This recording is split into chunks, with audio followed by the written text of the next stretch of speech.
do an oil change on this thing. Try to fix that front window latch. We'll dink around with the rear doors, try to seal them up a little bit better. For the oil kit that I got, I don't think there's any difference for the HD11s compared to the HD10s. So I have the XPS, you know, 5W40. We got 3.5 quarts here. I have HIFLO Filtro is what it's called. This was just a set that I had laying around from my last HD10, but from what I can tell, same filter, obviously same oil, and I think maybe just a little bit more oil, if not the same. But let's get into it. You come in here, hold this cotter pen, hold this pen up. Alright, so before I get under there, pull out the plugs, I'm just going to loosen up this dipstick, get rid of that pressure so it will drain easier, and then I let it warm up for just a little bit, so obviously it makes the oil flow out a little easier. Alright, sorry, this is going to be a little difficult to film, but under here, I don't know, a third of the way back, you'll see this big oval opening. You can see that hex bolt, and then the one right there next to it with the star bit. Those are going to be the two drain plugs. So the big drain plug is going to be 17 millimeters. The smaller one is at 10. Oh, there she goes. Pretty clean. This thing's got a magnet in it too, so you're going to want to make sure to clean off the metal shavings. It looks like there's just a little bit, you know, given during the break-in period. This only has about 200 miles on it, but I always like to change the oil sooner rather than later for the first oil change. Yeah, overall it's pretty clean. Hello. Nothing like getting all covered in oil before a deer hunt. They shouldn't smell that, right? So I'm just putting in the 17 really quick. Clean some of this residual oil so I don't wig out later when I see drips on the floor. But it looks like it drained out through this opening pretty well, didn't it? Go on top of the skid plate. Oh, sure enough, just a little bit more oil. Huh. Interesting. Let me know, guys, in the comments below if the HD10s had 2 drain plugs, because I cannot recall for the life of me. But sure enough, there's just a little bit more oil coming out of that one. Doesn't look like this one has any sort of magnetic feature on the end of the plug, so we'll let this drain for a couple minutes and plug her back up and move on to the oil filter. Alright. Something to just note, watch out for these sons of guns. Man, I've rocked my head on that a couple times now. Doesn't feel so good. Another thing to note that I'm not sure if I explained, I had to use this longer extension for the drain plugs just to get up there. And then for the oil filter, it looks like just this shorter extension should be sufficient. Hopefully you guys can see, but there's this 10 millimeter bolt in the middle of the cover for the oil filter. I was reading on the user manual that you can, I think it's a separate part that you can buy or tool, and you take this out and it basically will pump the oil out. I don't have that tool, and nor am I going to buy it. So the next best thing is just to tuck a little rag underneath it to catch the residual oil that comes out and keep it from going all over the place. Let's see how well that works. Okay, so those are not 10 millimeters. My guess is that they're probably 8 millimeters. These are in fact 8 millimeters. Back all 3 of them out. Alright, we got all 3 of them out. Can pull this cover out. Oh yeah. A little bit of oil. I don't have, oh there she comes. Maybe a little pick or a screwdriver would come in handy. Messy. Looks like that rag did its job pretty well. Where this piece interfaces with, you know, the little slot plastic, I'm wondering if that's where all the noise is coming from. So I'm just going to start off with putting a couple pieces of electrical tape around this guy, and then maybe just a piece of electrical tape on each side of the slot. We'll go from there. I'll try not to overdo it here, because I still want it to fit nice. Gotta have the Benchmade handy. Couple wraps around that plastic there. Let's see how good this closes still. Oh yeah, it's pretty good, nice and tight. Still have a little bit of light gap over here on the passenger side, right there on the seal. I don't really see that being a huge issue. I guess it's on both sides too. It's on the driver's side a little bit too. It's not completely sealed in this little section. Let's finish this oil change. We'll see if that simple electrical tape fixed the issue. Still, it's been like almost 10 minutes and we still have a little steady stream of oil coming out of that smaller plug. All right, we're back under the unit.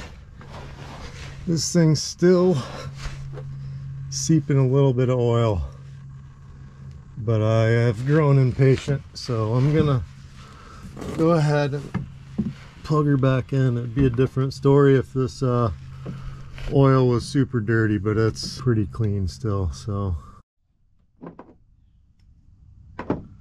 take a little bit of that oil that's in there, put it on the new gasket. So just looking at these 2 filters, I want to make sure that this new one's going to be okay, and it looks to me like it will. Everything like geometrically looks the same. The only thing that I noticed that was different on the one that I just pulled out, it looked like it had some kind of metal structure slash maybe spring on the inside. Feels like that one kind of sealed just fine. Hopefully that's okay. Let's bolt that piece back in.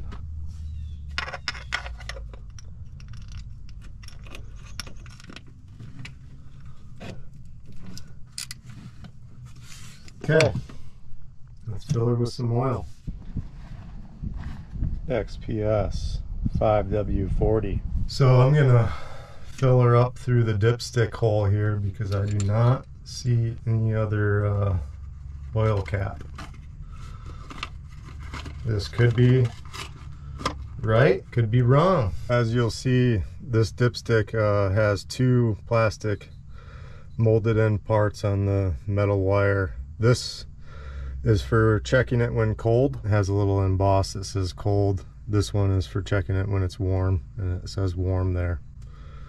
So let's fill her up. We'll probably be, obviously we'll be going off of the cold gauge.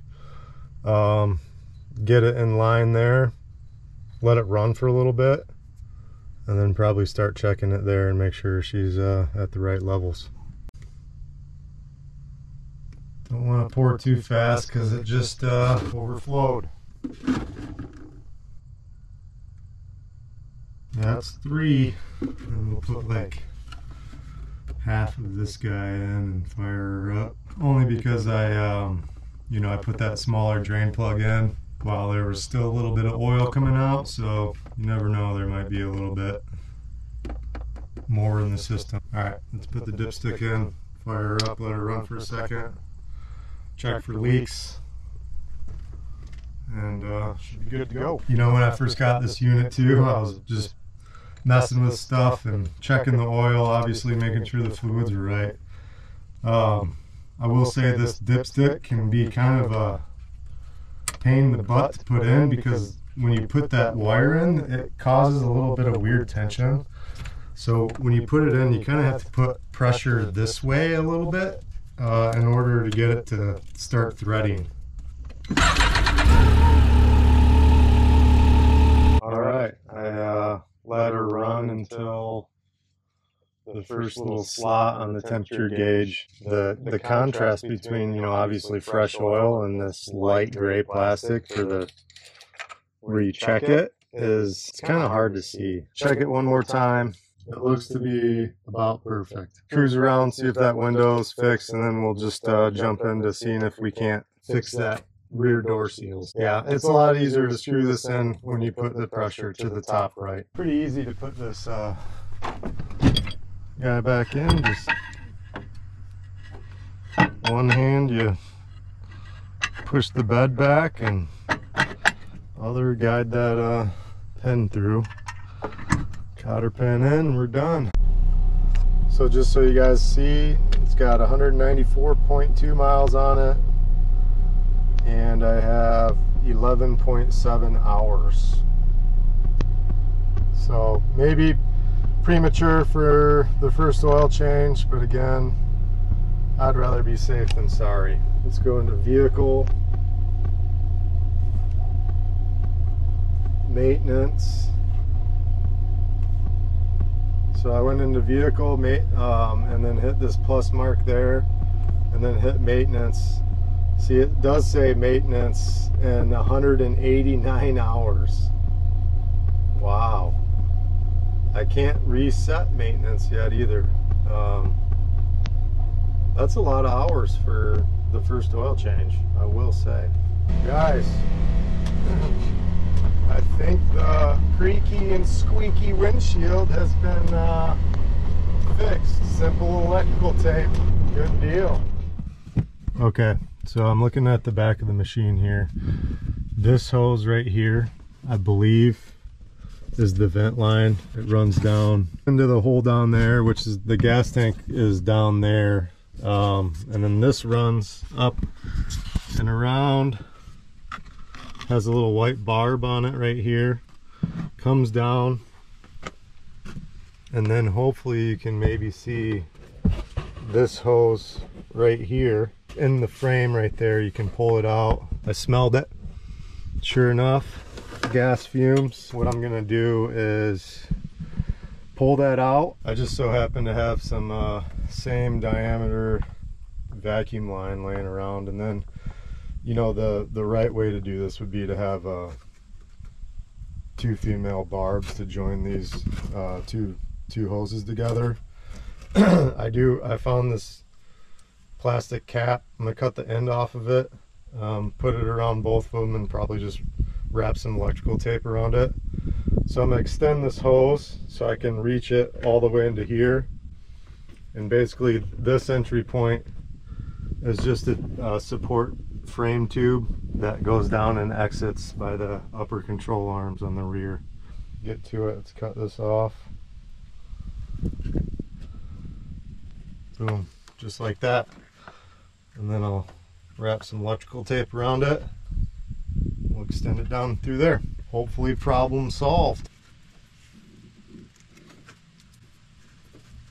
This shouldn't really interfere with the bed either, so just scooch this down there and bam. Okay, now we can get into the door adjustment. Looks like these little latches here, these are also slotted. I think this is where we can tighten up the door seals, which is encouraging. The same thing applies for the front. You have this guy, and it's on also on a little slotted cutout, so you can hopefully slide this guy that way and make the door even tighter. So these are going to be T40s. Let's see what happens if we just bring it all the way in. See if the door closes. Okay, it's not closing. I think this thing, before it was a little on an angle.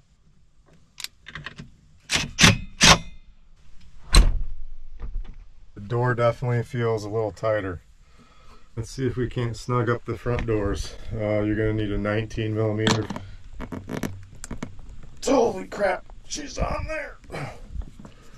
Oh wow. 19 and 13 for the ends.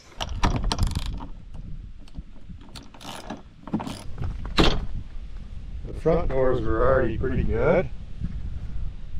And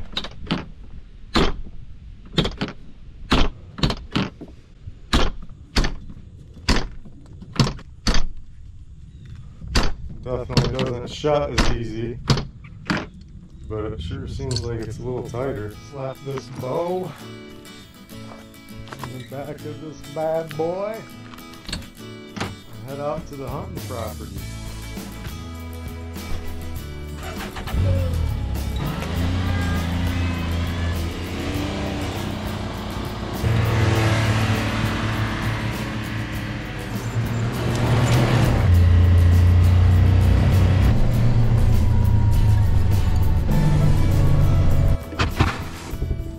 The hunting spot.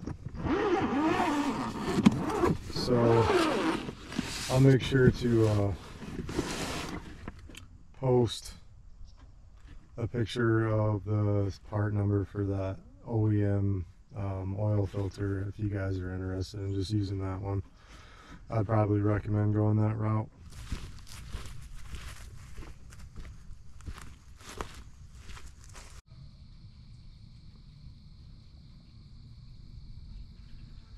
Nothing happened tonight, just a couple does. I'm not ready to put a doe down yet, but soon. There's quite a few of them out here. One quick nice thing about hunting in this rig is this dome light, and I think there's a option that you can do when you open the door. It triggers that to turn it on when it's not running, which would be super nice. So a little showcase of low beams and high beams. Pretty dark out right now. Well, hopefully you guys found this video somewhat helpful again. Able to show you the oil change, which I probably did a little premature, but you know, for the sake of showing you guys, it's not that big of a deal, and better safe than sorry. Pretty happy that I was able to figure out how to tighten the doors, especially the rear ones. Even the front ones snugged up even more. You can feel a little bit more tension on the handles, which that's awesome.